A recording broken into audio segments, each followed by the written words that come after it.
Shalom jemaat Tuhan yang terkasih dalam Tuhan. Shalom. Mari kita akan sama-sama datang pada Tuhan. Biar kita semua boleh memberi pujian yang terbaik bagi Tuhan kita.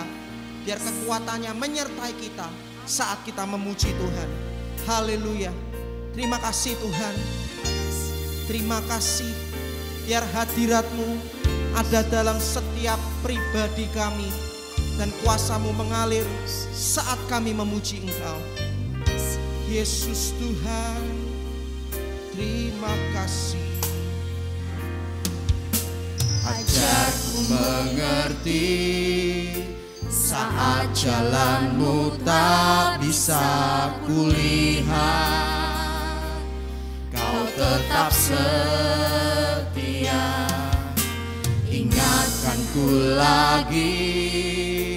Hidupku ada di dalam tangan-Mu, rancangan-Mu Tuhan, indah dan mulia. Tuhan tak pernah gagal, sanggup buktikan janji setiamu untuk selamanya. Imanku berkata, Tuhan tak pernah gagal. Mari segenap hati kita mau datang pada Tuhan. Ajarku mengerti saat jalanmu tak bisa kulihat. Kau tetap setia, ingatkanku lagi. Hidupku ada di dalam tangan-Mu, rancangan-Mu Tuhan, indah dan mulia. Tuhan tak pernah gagal, sanggup buktikan janji setiamu untuk selamanya. Imanku berkata, Tuhan tak pernah gagal. Tuhan tak pernah gagal. Tuhan tak pernah gagal, sanggup buktikan janji setiamu untuk selamanya. Imanku berkata, Tuhan tak pernah gagal. Oh, Tuhan tak pernah gagal. Tuhan tak pernah gagal, Sanggup membuktikan janji setiamu untuk selamanya. Imanku berkata, Tuhan tak pernah gagal untuk selamanya. untuk selamanya. Imanku berkata, Tuhan tak pernah gagal Untuk selamanya. untuk selamanya. Imanku berkata, Tuhan tak pernah gagal. Ini yang menjadi pengakuan kami Tuhan. Walaupun banyak keadaan yang buruk terjadi di sekeliling kami, tapi kami percaya bahwa Tuhan kami tidak pernah gagal. Amin. Untuk membuktikan, untuk menyatakan janji-janji-Mu. Oleh sebab itu kami mau percaya dan kami mau memandang hanya pada janji-Mu. Sehingga keadaan ini kami percaya Tuhan yang menyediakan segala sesuatu yang terbaik. Walaupun keadaan kami tidak menentu, tapi kami percaya Tuhan yang memelihara kami. Terima kasih. Ini yang menjadi iman kami, bahwa janji-Mu pasti tergenapi dalam hidup kami. Dalam nama Yesus kami berdoa. Amin. Puji Tuhan. Mari jemaat Tuhan, kita mau memuji Tuhan, kita mau bersorak-sorai bagi Tuhan kita, karena Tuhan kita terbesar dan termulia. Amin. Kau terbesar dan mulia, ajaib semua perbuatan-Mu. Amin. Kau terbesar dan mulia, biarlah semua memuji-Mu. Amin. Haleluya. Jemaat Tuhan di rumah, mari kita berikan pujian segenap hati kita kepada Tuhan Yesus. Haleluya. Terima kasih Yesus. Kami memuji-Mu Tuhan, karena Engkau Allah kami yang besar, Allah kami yang tak pernah gagal, Allah kami yang dahsyat. Haleluya. Segenap hati aku memuji, segenap jiwa aku bernyanyi, karena Roh-Mu ada dalamku, Tuhan. Amin. Ku angkat tangan memuji, ku angkat suara dan bernyanyi, karena Roh-Mu ada dalamku, Tuhan. Mari menari memuji, ungkapkan sukacita di hati.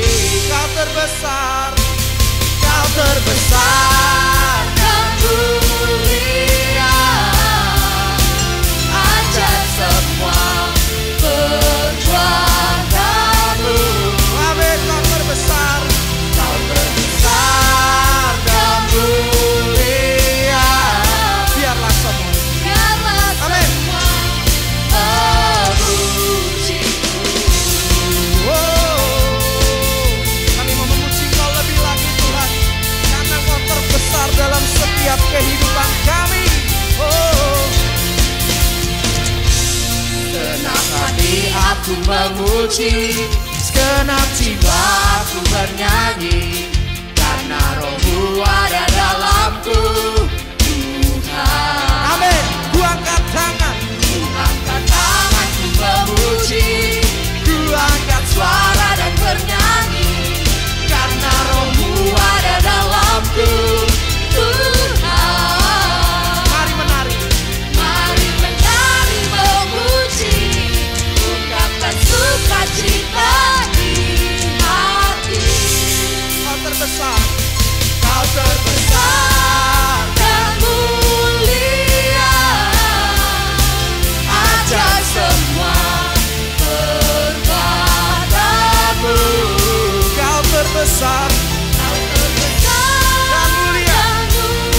Biarlah semua memuji-Mu. Oh, kami memuji-Mu Tuhan, kami meninggikan Engkau Yesus. Terima kasih Tuhan. Haleluya. Mari katakan kepada Tuhan kita, Kau terbesar. Kau terbesar dan mulia, ajaib semua perbuatan-Mu.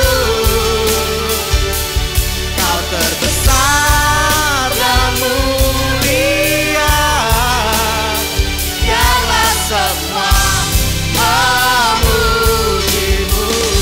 Katakan kembali, Kau terbesar dan mulia, ajaib semua perbuatan-Mu. kami percaya Tuhan. Kau terbesar dan mulia, biarlah semua memuji-Mu. Biarlah semua, Biarlah semua memuji-Mu. amin. Biarlah semua memuji-Mu. Haleluya. Terima kasih Yesus. Kami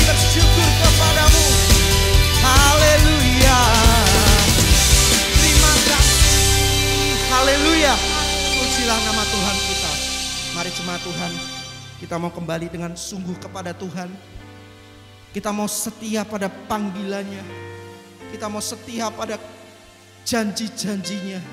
Dan percaya ada kemuliaan yang Tuhan sudah sediakan bagi kita. Oleh sebab itu kita mau terus berjalan.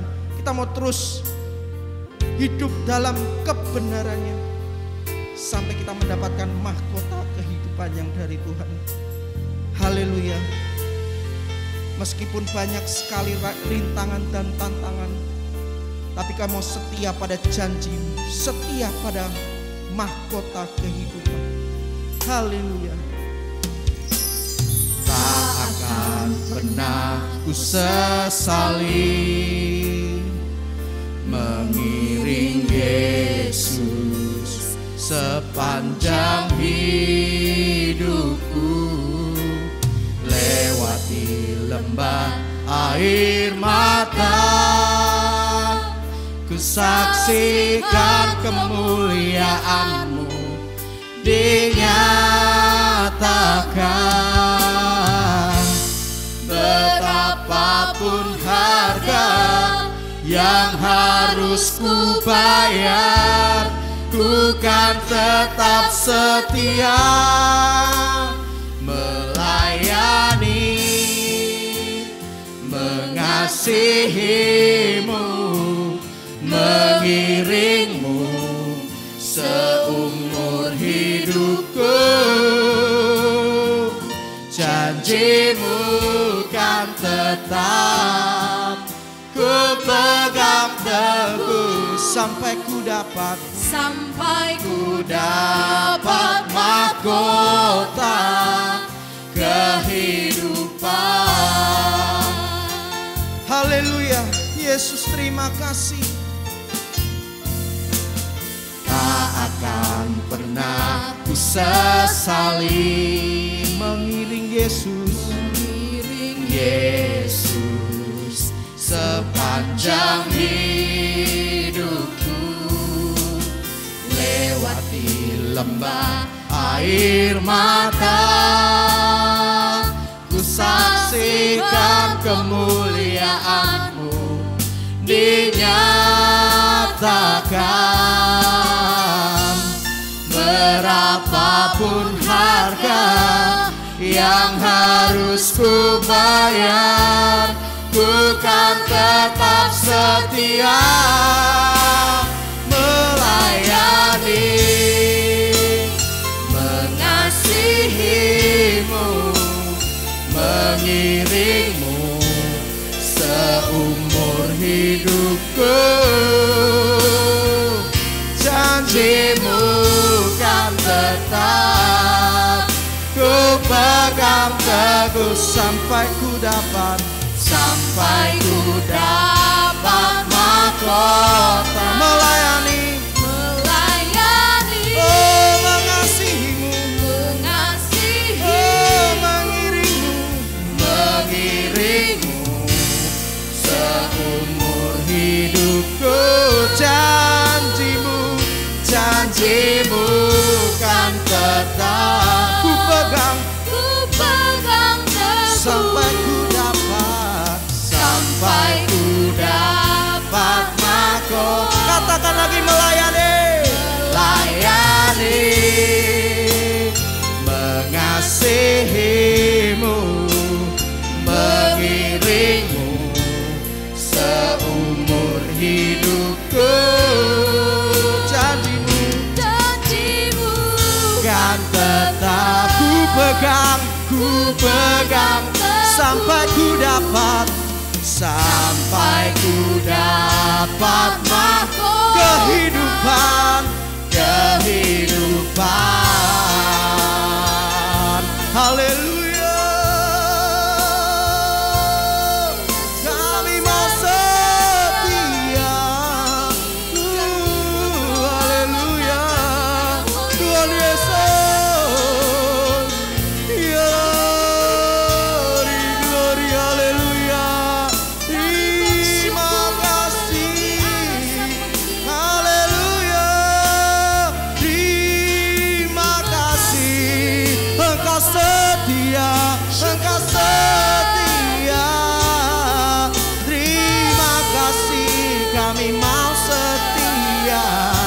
Kekuatan-Mu tercurah bagi kami. Haleluya. Oh, terima kasih Yesus. Oh, melayani, mengasihi-Mu, mengiring-Mu seumur hidupku. Janji-Mu kan tetap ku pegang teguh sampai ku dapat mahkota kehidupan. Ini yang menjadi iman kami, bahwa kami mau setia kepada Tuhan, karena janji-Mu pasti tergenapi. Bahwa Engkau yang memberikan kepada kami mahkota yang sudah Engkau sediakan bagi kami. Oleh sebab itu biar kami setia, walaupun banyak air mata, banyak penderitaan, tapi biarlah kekuatan-Mu menyertai kami, kekuatan-Mu menguatkan kami, sehingga kami sampai pada janji-Mu untuk mendapatkan mahkota kehidupan. Terima kasih Bapa, kami bersyukur dan kami akan mendengarkan kebenaran firman-Mu. Biar kami punya hati yang mau diajar, hati yang mau dibentuk oleh firman-Mu, dan biarlah firman-Mu boleh tertanam di dalam hati kami sebagai tanah hati yang terbaik. Kami percaya firman-Mu akan mengubahkan kehidupan setiap kami semua. Terima kasih, kami mau rendahkan hati kami mau pasang telinga kami untuk kami mendengar akan kebenaran firman-Mu. Berkati hamba-Mu sehingga setiap perkataannya adalah perkataan firman yang akan membangun pribadi kami. Diserahkan di dalam tangan-Mu, di dalam nama Tuhan Yesus kami berdoa. Amin. Shalom, Bapak Ibu yang dikasihi Tuhan. Kita bersyukur hari ini kita bisa kembali berjumpa. Sekalipun mungkin Bapak Ibu ada di rumah masing-masing, tapi kita bersyukur hari ini kita bisa kembali menikmati berkat firman Tuhan.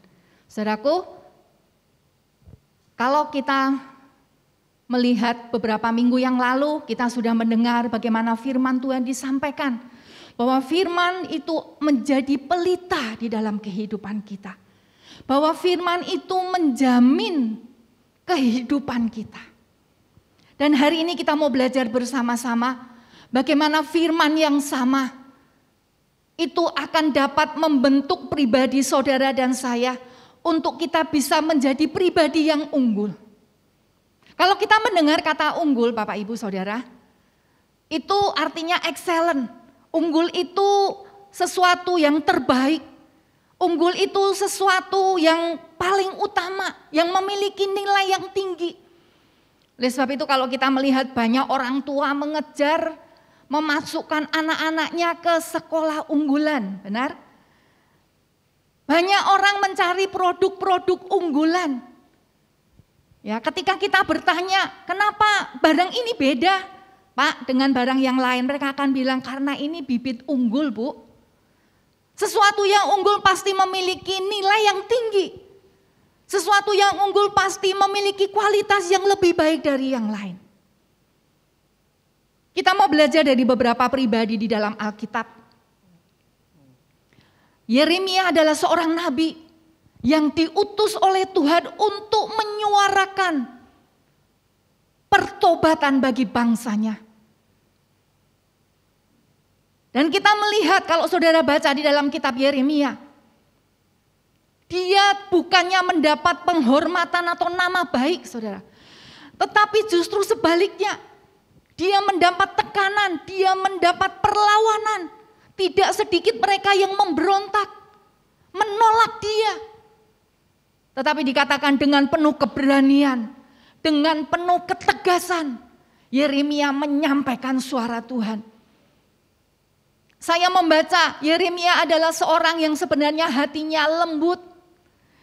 Dia seorang pribadi yang hatinya cepat menjadi hancur. Sebab itu saudara mengenal kitab Ratapan. Itu adalah kitab yang ditulis oleh Yeremia. Karena rupanya dia banyak meratap di hadapan Tuhan untuk keselamatan bangsanya. Yeremia dikatakan dia adalah satu pribadi yang unggul. Mengapa saudaraku? Karena ketika dia mengalami tekanan di dalam pelayanannya, ketika dia mendapatkan perlawanan dari bangsanya, saudaraku, tetapi dia tetap menjadi pribadi yang kuat. Dia tetap menjadi pribadi yang bertahan. Dan kalau kita baca di dalam Yeremia pasalnya yang ke-15, ayatnya yang ke-17. Tidak pernah aku duduk beria-ria dalam pertemuan orang-orang yang bersenda gurau. Karena tekanan tanganmu aku duduk sendirian, sebab engkau telah memenuhi aku dengan geram. Dikatakan tidak pernah aku duduk beria-ria dalam pertemuan orang-orang yang bersenda gurau. Inilah yang membuat Yeremia menjadi pribadi yang unggul. Tidak pernah, saudaraku. Kadang-kadang kita ya sekali-kali lah nggak apa-apa. Ya, kan saya di sana cuma duduk-duduk aja. Saya tidak ikut minum alkohol seperti mereka. Tetapi Yeremia dengan tegas mengatakan, aku tidak pernah duduk beria-ria dalam pertemuan orang-orang yang bersenda gurau. Saudara tahu bersenda gurau itu artinya apa? Itu kata lainnya tuh orang yang suka bercanda. Artinya orang yang tidak serius. Ya. Suka meremehkan. Suka bikin gara-gara. Itulah dikatakan orang yang suka bersenda gurau. Tetapi Yeremia katakan, aku tidak mau duduk dengan mereka. Dia mau memisahkan diri dengan orang-orang yang hidupnya tidak benar. Yang hidupnya tidak mau serius dengan firman Tuhan. Yang hidupnya tidak takut akan Tuhan. Jadi seringkali kita kalau lagi bertemu dengan teman-teman kita, ya, kadang-kadang kita tidak sadar, kita bergurau, kita bercanda, kita mengeluarkan kata-kata. Dan seringkali kita tidak tahu bahwa itu sebenarnya sangat menyakiti hati orang lain. Ya. Orang yang suka bersenda gurau kita mau lihat. Ya, saudara perhatikan di dalam Amsalnya yang ke-26 ayat 18 sampai ke 19. Seperti orang gila menembakkan panah api, panah dan maut, demikianlah orang yang memperdaya sesamanya dan berkata, aku hanya bersenda gurau. Orang yang bersenda gurau itu seperti orang apa, saudaraku? Firman Tuhan berkata, dia seperti orang gila yang memanahkan panah api maut yang seringkali menyakiti hati orang lain. Saudara kalau lihat di dalam kitab Mazmur dikatakan, api ya itu seperti lidah kita. Sekalipun dia kecil, ya, tetapi ketika kita mengeluarkan kata-kata, itu seringkali menyakiti hati orang lain. Orang yang bersenda gurau itu orang yang memanahkan api. Sebab itu kita harus hati-hati. Ya. Banyak orang akhirnya mengelak, dia berkata, aku hanya bersenda gurau. Hati-hati ya saudaraku ya. Mulai hari ini kita tahu, kita harus bisa menjaga mulut kita. Jangan kita memanahkan panah api ke orang lain.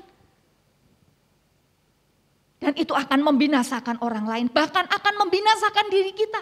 Karena orang-orang yang demikian tidak ada pernah mendapat bagian di dalam kerajaan surga. Nah saudaraku, ada satu contoh lagi, ya, Raja Daud. Dia seorang raja, saudara tahu, kita semua mengenal dia adalah seorang raja yang hebat. Apa yang membuat dia menjadi pribadi yang unggul? Kita tahu imannya yang luar biasa. Kepercayaannya kepada Tuhan. Ketika dia melawan Goliat, kalau saudara baca di 1 Samuel 17 ayat 14 dikatakan di situ, engkau mendatangi aku dengan pedang, tetapi aku datang mendatangi engkau Goliat dengan membawa nama Tuhan semesta alam. Karena Daud mengerti siapa Allahnya, sebab itu dia menaruh kepercayaannya kepada Tuhan bahwa nama yang besar itu, dia yang akan sanggup memberikan dia kemenangan. Daud juga adalah seorang pribadi yang mengandalkan Tuhan. Ketika dia berperang, dia selalu bertanya, Tuhan, aku boleh maju perang enggak? Kalau Tuhan berkata boleh, dia maju. Kalau Tuhan berkata tidak, dia pasti tidak akan maju. Dan seringkali Tuhan memberikan strategi-strategi yang tidak masuk akal. Ya, tetapi seorang Raja Daud tahu Allahnya yang diandalkannya itu adalah Allah yang besar. Bagaimana dengan kehidupan saudara dan saya? Seringkali di dalam kehidupan kita, saudaraku melakukan bisnis, melakukan perencanaan, saudara. Siapakah yang saudara dan saya andalkan? Seringkali kita mengandalkan kekayaan kita, kedudukan kita. Kita merasa semuanya bisa kita lakukan. Tetapi orang yang memiliki pribadi yang unggul dikatakan seperti Daud adalah orang yang tahu mengandalkan dirinya kepada Tuhan. Dia juga seorang yang rendah hati. Dia mau mengakui kesalahan. Dia adalah pribadi yang mau ditegur. Ketika dia berbuat dosa perzinahan, Tuhan mengirim Nabi Nathan untuk menegur dia. Dia tidak berusaha mengelak. Dia tidak berusaha mencari alasan untuk membenarkan dirinya sendiri. Tetapi dia mau dengan rendah hati mengakui kesalahannya di hadapan Tuhan. Itu yang membuat hati Tuhan begitu mengasihi Daud. Saudaraku, bagaimana menjadi pribadi yang unggul? Mengapa mereka bisa menjadi pribadi-pribadi yang unggul? Kita mau belajar di dalam Yeremia pasalnya yang ke-15 ayat ke-16. Apabila aku bertemu dengan perkataan-perkataanmu, maka aku menikmatinya. Firman-Mu itu menjadi kegirangan bagiku dan menjadi kesukaan hatiku, sebab nama-Mu telah diserukan atasku, ya Tuhan Allah semesta alam. Amin. Yang pertama dikatakan Yeremia, apabila aku bertemu dengan perkataan-perkataanmu, maka aku menikmatinya. Kata lain, ketika aku menemukan perkataanmu, aku memakannya. Mengapa tidak dikatakan aku menelannya? Saudaraku, saya adalah seorang yang kalau makan itu seringkali saya langsung telan gitu saudaraku. Tapi itu tidak baik untuk pencernaan saya. Ya, demikian juga ketika kita bertemu dengan perkataan-perkataan Tuhan, dengan firman-Nya. Ya, kita perlu makan firman itu. Kita perlu nikmati, pelan-pelan saudaraku, saudara nikmati firman itu. Ya. Saudara tahu binatang sapi dan kambing itu disebut binatang pemamah biak, dan binatang-binatang pemamah biak yang lainnya dia mempunyai dua pencernaan ya. Jadi ketika dia makan rumput, dia makan, dia kunyah, dia simpan. Ya. Setelah itu saudaraku, katanya kalau kita perhatikan ya, dia sudah tidak makan, tidak ngunyah, tapi mulutnya masih bergerak-gerak. Itu karena apa yang sudah dia telan, dia kunyah lagi pelan-pelan sampai dia mendapatkan sari dari makanan yang dia makan itu. Dan itu memberi kekuatan bagi tubuhnya. Demikianlah saudara dan saya, ketika kita bertemu dengan firman Tuhan, kita perlu mencerna dengan baik. Kita perlu menikmati. Kita perlu merenungkan. Mazmur 119 ayat 97 mengatakan, betapa aku cintai Taurat-Mu, aku merenungkannya sepanjang hari. Raja Daud berkata, betapa aku cintai firman-Mu Tuhan, sehingga aku merenungkannya sepanjang hari. Saudaraku, ketika kita bertemu dengan firman Tuhan, mungkin firman itu disampaikan oleh hamba-hamba Tuhan. Kita perlu mengerti, jangan kita cepat menjadi marah, jangan kita cepat menjadi tersinggung. Kita merasa, oh dia sengaja menyampaikan firman itu karena mau memperkatakan aku, karena mau membicarakan aku. Tapi kita perlu mencerna dengan baik setiap firman yang kita terima. Siapapun yang menyampaikannya, dimanapun kita bertemu dengan firman, kita perlu menikmati firman itu. Sehingga firman itu akan memberikan satu nutrisi di dalam kehidupan rohani kita. Bukankah firman Tuhan adalah makanan untuk jiwa dan roh kita? Nah, setiap orang yang menjadikan firman Tuhan itu menjadi kebutuhan, menjadi sumber kekuatan yang utama di dalam hidupnya, dia akan menjadi pribadi yang unggul. Asal dia hidup dalam kebenaran dan kekudusan. Sebab dikatakan Yohanes 17 ayat 17, kuduskanlah mereka dalam kebenaran. Firman-Mu adalah kebenaran. Jadi saudaraku, mari kita mulai belajar. Ketika kita mendengar firman Tuhan, mari kita renungkan. Jadikan hidup kita menjadi satu pribadi yang unggul ketika kita mengandalkan firman. Menjadikan firman sebagai kekuatan di dalam kehidupan kita. Nah, saudaraku, Yeremia di dalam pasalnya yang ke-15 ayat 16b tadi yang kita baca, saya akan bacakan. Yang kedua, firman-Mu menjadi kegirangan dan sukacita bagiku. Yeremia tahu bahwa hanya firman Tuhan yang menjadi kegirangan dan sukacita. Banyak orang, saudaraku, kadang-kadang mereka berkata, aduh aku capek, aku mau rekreasi.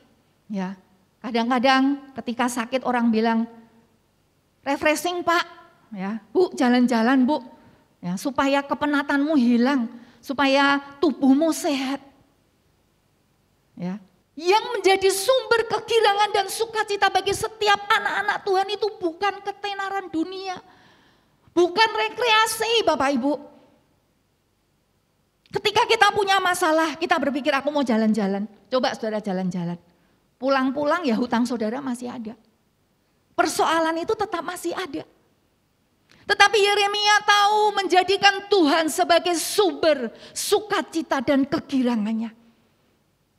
Karena dia tahu firman itulah yang dapat memuaskan hasrat hidupnya. Kebenaran itulah satu-satunya yang dapat memuaskan dirinya.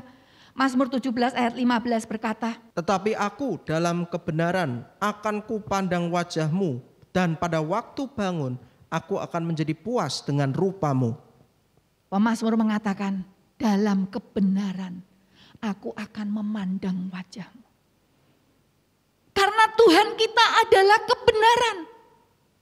Setiap kita yang akan datang menghadap Tuhan, kita harus ingat, hidup kita harus benar.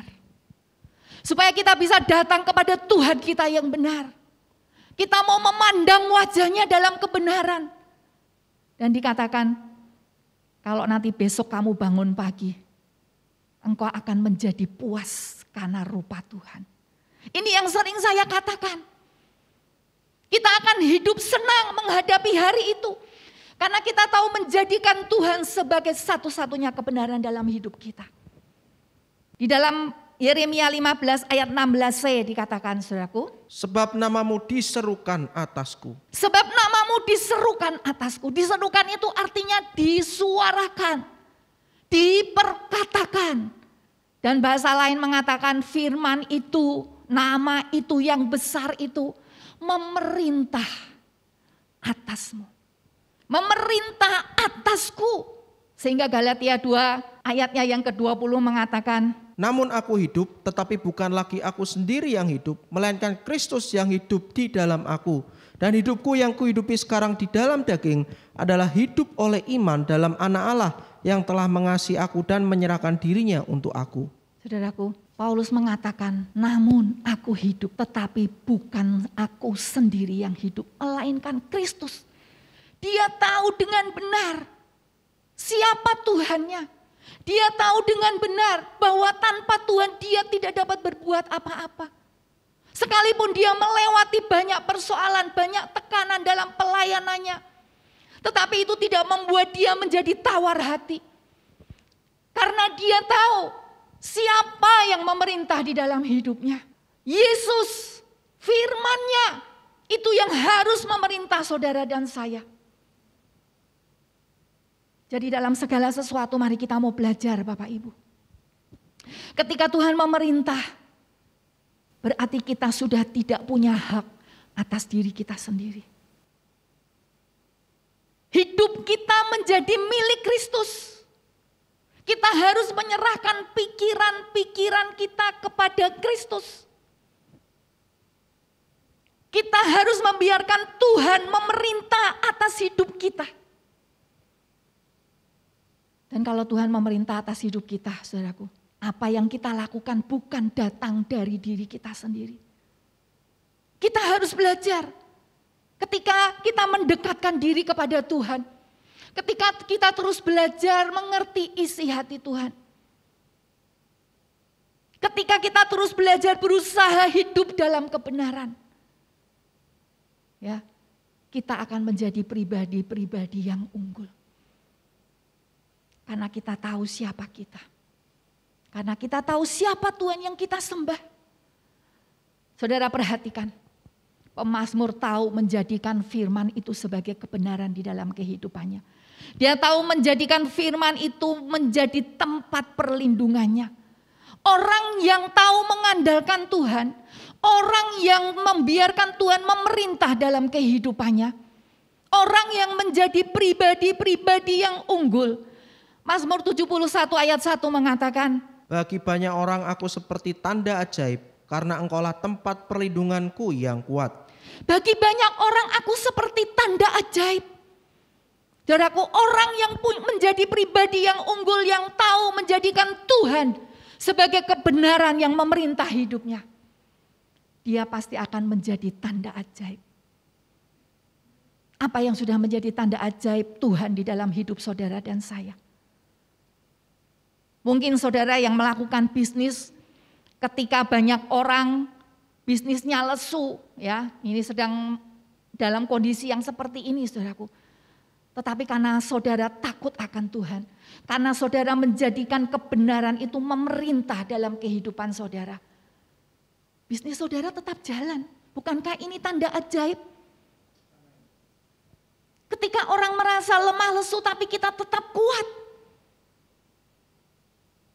Kita harus memiliki tanda ajaib itu dalam kehidupan kita. Kita harus menjadi tanda ajaib sehingga orang boleh melihat bahwa kita adalah orang-orang yang unggul, yang berbeda dengan orang yang tidak mengenal Tuhan. Oleh sebab itu Bapak Ibu Saudara dikasih Tuhan, mari kita mau jadikan firman Tuhan menjadi yang utama di dalam kehidupan kita. Dia yang menjadi sumber hidup, dia yang menjadi sumber kegirangan kita.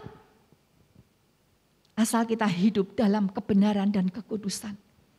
Dikatakan kita akan menjadi pribadi-pribadi yang unggul. Amin. Lalu saudaraku, dalam hal apa? Tadi saya katakan orang yang unggul adalah orang yang memiliki sesuatu yang lebih. Dia adalah orang yang terbaik, yang terhebat, yang terutama. Dia memiliki banyak hal yang orang lain tidak punya. Kita mau buka di dalam Mazmur pasalnya yang ke-119 ayat ke-98. Perintahmu membuat aku lebih bijaksana daripada musuh-musuhku, sebab selama-lamanya itu ada padaku. Pemazmur mengatakan perintahmu membuat aku lebih bijaksana daripada musuh-musuhku. Saudaraku, kalau saudara dan saya memiliki atau menjadi pribadi yang unggul, yang tahu menempatkan Tuhan di dalam hidup kita, bahwa Dia adalah menjadi satu-satunya Tuhan yang mengendalikan hidup saudara dan saya. Dia menjadi satu-satunya Tuhan yang mampu menuntun jalan-jalan hidup kita. Kita menjadikan Dia sebagai pelita di dalam kehidupan kita. Saudaraku, dikatakan saudara dan saya yang pertama akan hidup lebih bijaksana dari musuh-musuh kita. Ya. Bijaksana ini tidak sekedar kita cakap mengambil keputusan. Tapi perhatikan saudaraku, orang yang bijaksana adalah orang yang tahu, orang yang mengerti dengan pasti apa yang menjadi kehendak Tuhan, apa yang menjadi rencana dan maksud Tuhan lewat penebusannya. Bukankah saudara dan saya adalah orang yang tidak berharga? Tapi Tuhan rela mengorbankan dirinya, menebus saudara dan saya. Supaya kita dijadikan manusia yang punya nilai. Karena dikatakan orang-orang tebusan Allah adalah orang-orang yang sangat berharga di hadapan Tuhan. Orang yang bijaksana adalah orang yang mampu memandang, mampu melihat, menilai, melakukan segala sesuatu. Itu sesuai dengan cara pandang Allah. Saudaraku, beberapa tahun yang lalu saya ingat seorang hamba Tuhan memberikan satu cerita. Ya, ketika ada jemaatnya yang datang menemui dia berkata, "Pak Pendeta," sambil menangis dia bilang, "Ya, aku sangat benci dengan orang itu. Ya, karena dia begitu jahat, dia begitu jelek, hatinya kotor." Ya. Dia menangis, dia terlalu menyakiti saya. Saya rasa dia tidak cocok, dia tidak berhak beribadah di tempat ini.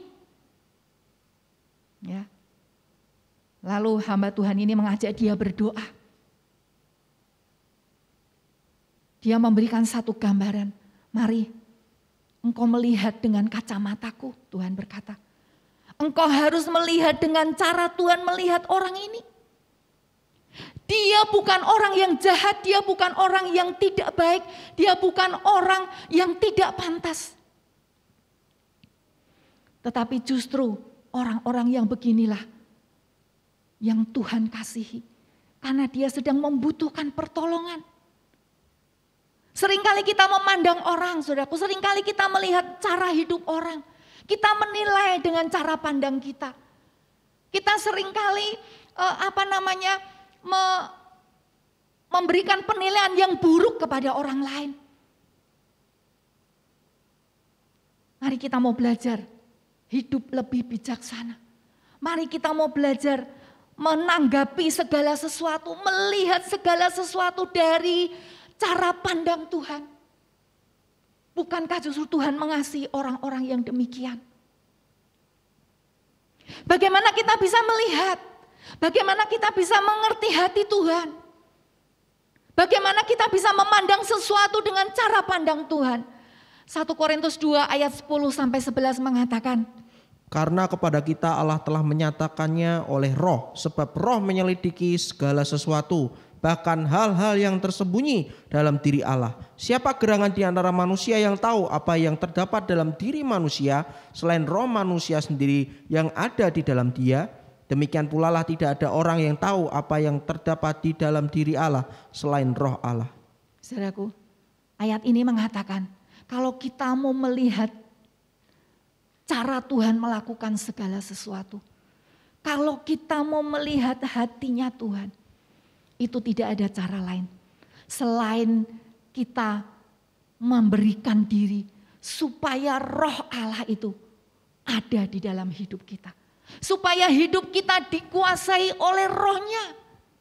Sebab dikatakan hanya roh Allah itu yang mampu menyelidiki segala sesuatu.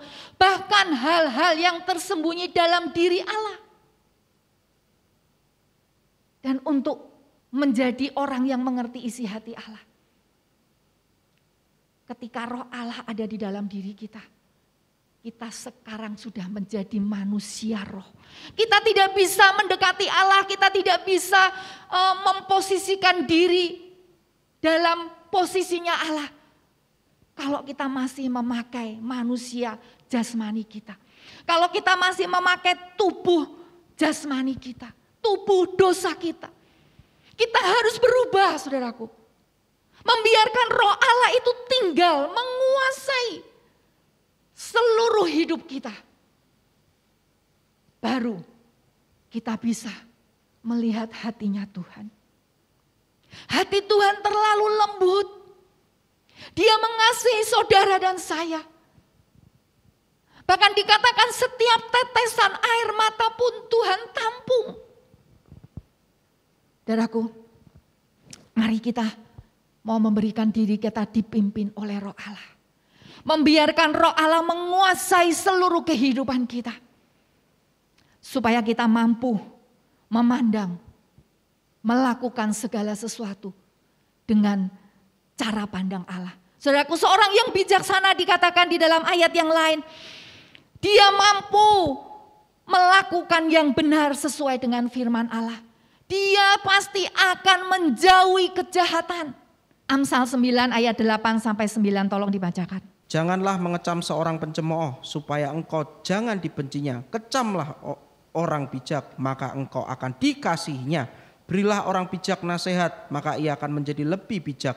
Ajarilah orang benar maka pengetahuannya akan bertambah." Berilah nasihat. Orang yang bijak itu, saudaraku, salah satunya adalah orang yang mau ditegur. Ya, kalau saudara mau menjadi orang yang bijak, jangan engkau cepat marah ketika kita mendapat teguran. Karena seringkali teguran itu justru mendidik kita. Seringkali teguran itu justru membuat kita menjadi pribadi yang lebih baik. Apalagi ditegur firman Tuhan. Tapi banyak kali kita menjadi orang-orang Kristen, menjadi hamba-hamba Tuhan yang gak mau ditegur. Merasa aku ini sudah benar, aku ini paling benar. Itulah orang yang bijaksana. Terimalah teguran dengan hati yang lemah lembut, saudaraku. Dan kita akan melihat, ya, kita akan menjadi orang-orang yang unggul. Matius 7 ayat 24 sampai 25. Setiap orang yang mendengar perkataanku ini dan melakukannya, ia sama dengan orang yang bijaksana yang mendirikan rumahnya di atas batu. Kemudian turunlah hujan dan datanglah banjir. Lalu angin melanda rumah itu, tetapi rumah itu tidak rubuh sebab didirikan di atas batu. Menjadi orang yang bijaksana adalah orang yang menyediakan telinga untuk mendengar firman Tuhan. Untuk mendengar teguran dan nasihat. Dan melakukannya. Dikatakan dia seperti orang yang membangun di atas batu. Ketika angin melanda, ketika banjir melanda, ketika masalah melanda, saudaraku, kita akan menjadi pribadi yang tetap kuat. Karena kita tahu kepada siapa kita mengandalkan diri kita. Yang kedua, saudaraku, kalau kita menjadi pribadi yang unggul, yang kedua dikatakan kita akan hidup lebih berakal budi. Mazmur 119 ayat 99.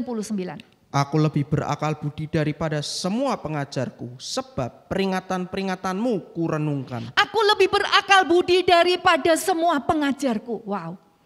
Ya. Biasanya orang itu yang mengajar itu yang lebih pinter, yang lebih berakal budi, ya.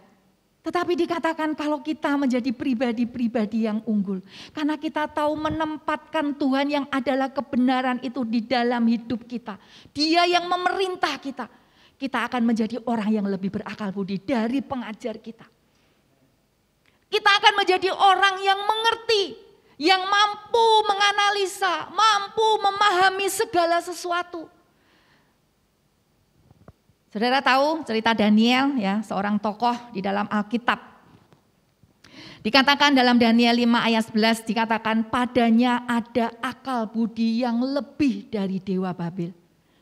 Dikatakan Daniel 1 ayat 20, Daniel dan kawan-kawannya lebih cerdas 20 kali dari orang-orang yang berilmu di Babel.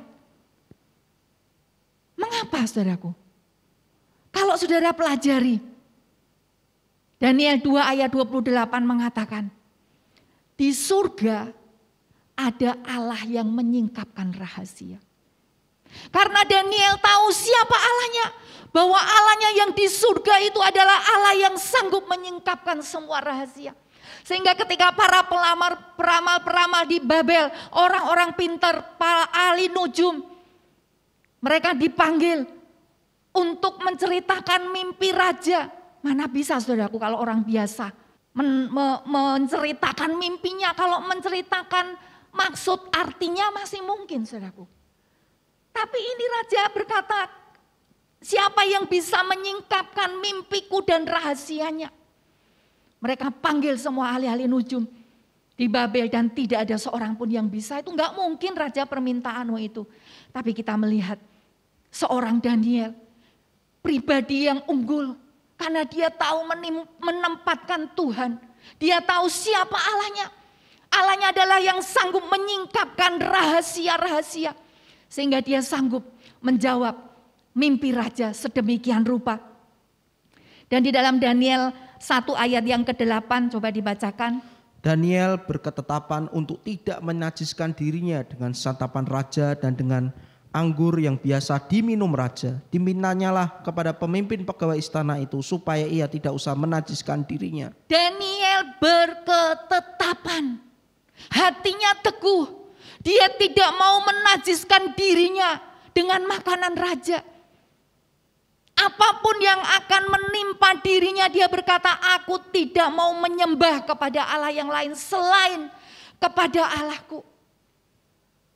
Sekalipun Tuhanku tidak akan menolong, dia berkata, tapi aku akan tetap percaya hanya kepada satu nama, yaitu nama Tuhan Yesus Kristus yang besar.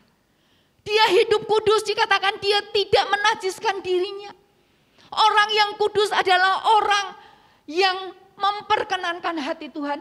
Orang yang kudus adalah orang yang akan menjadi pribadi yang unggul. Yang dikatakan di dalam Amsal 12 ayat 11, orang yang berakal budi, dia tidak akan mengejar yang sia-sia. Dia tahu menahan bibirnya. Sebab itu saudaraku, hati-hati gunakan bibirmu. Hati-hati jaga perkataan kita. Ya. Jangan setelah kita bicara dari A sampai Z segala macam saudaraku, kita cuma jawab, oh aku cuma bersenda gurau. Hati-hati saudaraku. Mari kita sebagai orang-orang pilihan Tuhan, jaga mulut kita. Tahan bibir kita untuk mengeluarkan perkataan. Ya. Supaya kita mendapatkan perkenanan Tuhan. Lalu yang ketiga saudaraku, kita akan menjadi hidup lebih paham dan mengerti. Mazmur 19 ayat yang ke-100. Aku lebih mengerti daripada orang-orang tua, sebab aku memegang titah-titahmu. Saudaraku, banyak kali ya, kita ini orang-orang muda, kalau ngomong dengan orang tua bilang apa? Kamu itu masih muda. Ya, bapak ini sudah makan asam garam. Kamu itu masih anak, bau kencur. Masih mau kasih nasihat sama papa. Tapi kita lihat saudaraku, firman Tuhan mengatakan, kalau kita menjadi pribadi yang unggul, karena kita hidup dalam kebenaran dan kekudusan. Kalau kita menjadi pribadi yang menjadikan Tuhan sebagai sumber kehidupan yang memerintah kita, kita akan memiliki pemahaman dan pengertian lebih daripada orang-orang tua. 1 Timotius 4 ayat yang ke-12. Jangan seorang pun menganggap engkau rendah karena engkau muda. Jadilah teladan bagi orang-orang percaya dalam perkataanmu, dalam tingkah lakumu, dalam kasihmu, dalam kesetiaanmu, dan dalam kesucianmu. Jangan seorang pun menganggap engkau rendah karena engkau muda. Ya, sebab itu seringkali beberapa waktu saya berkata kepada pelayan-pelayan Tuhan, saya kan belum menikah tante, gak berani. Saya bilang pergi, sampaikan firman Tuhan. Jangan sampaikan pengalamanmu karena memang engkau belum berpengalaman. Tapi kalau engkau menyampaikan firman Tuhan, firman itu adalah kebenaran. Yang penting sampaikan. Dia mau terima atau tidak terima itu bukan urusan kita. Dikatakan hidup kita harus menjadi teladan bagi orang percaya. Dalam apa saudaraku? Dalam perkataan, dalam tingkah laku, dalam kasih, dalam kesetiaan, dan dalam kesucianmu. Maka kita akan menjadi orang-orang yang lebih mengerti. Bukan untuk menjadi orang yang sombong saudaraku. Tapi kita tetap kembali menjadi orang yang rendah hati. Karena kalaupun kita menjadi orang yang bijaksana dan berakal budi dan penuh dengan pengertian dan pemahaman, itu bukan karena hebat, tapi karena kita punya Tuhan yang besar. Karena kita tahu kepada siapa kita percaya.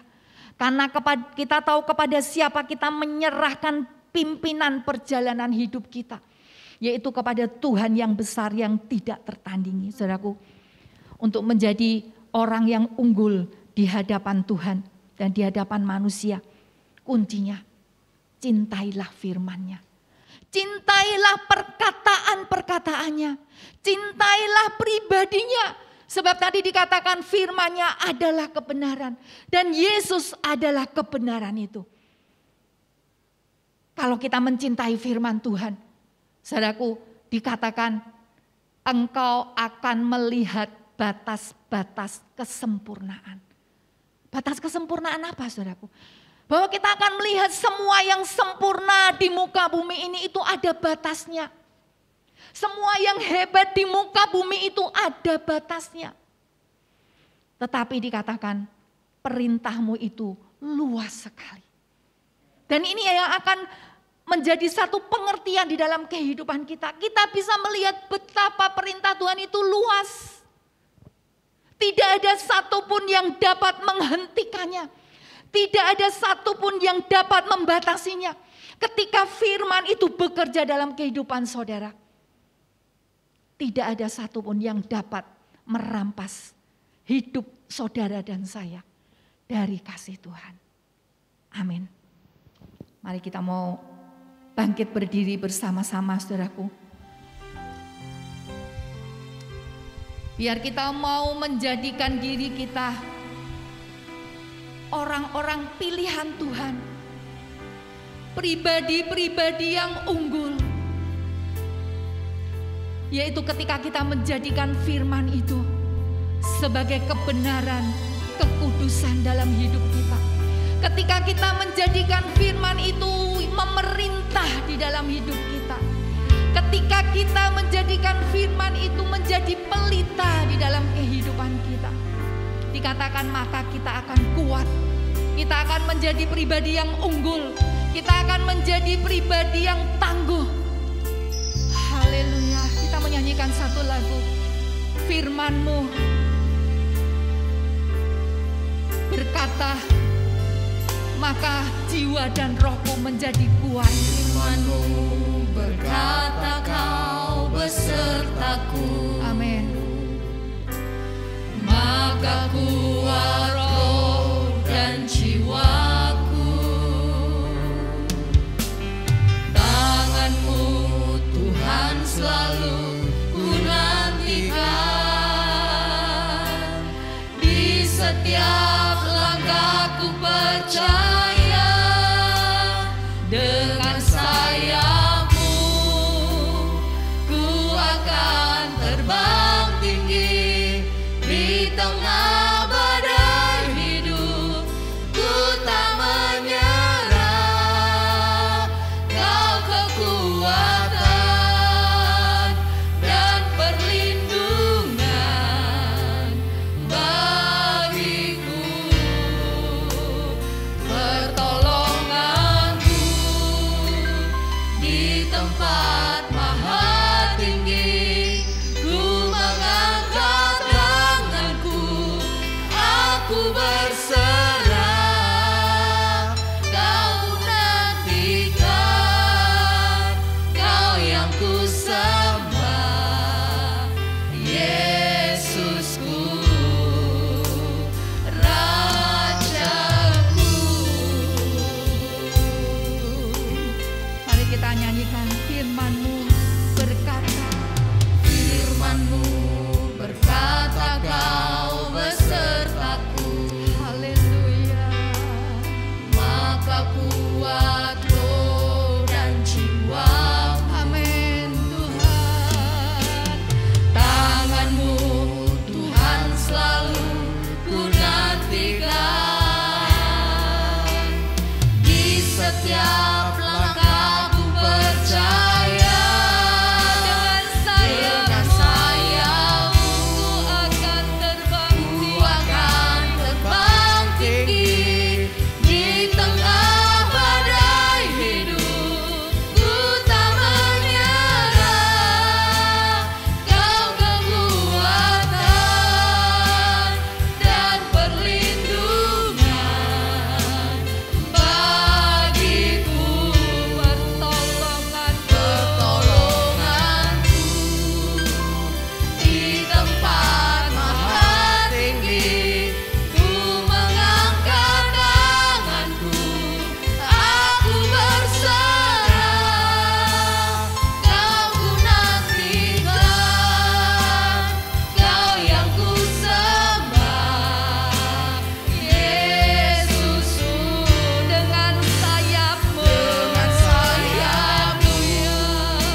Biar firman-Mu Terima kasih.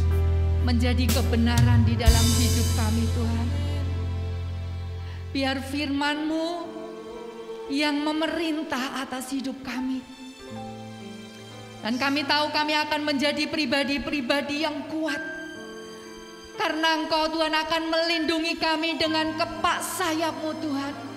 Engkau yang akan terus menuntun kami supaya kami bisa berjalan semakin hari semakin kuat menuju gunung-Mu yang kudus. Supaya kami bisa menjadi pribadi-pribadi yang unggul, yang tahu menempatkan diri kami di bawah kuasa-Mu yang besar Tuhan.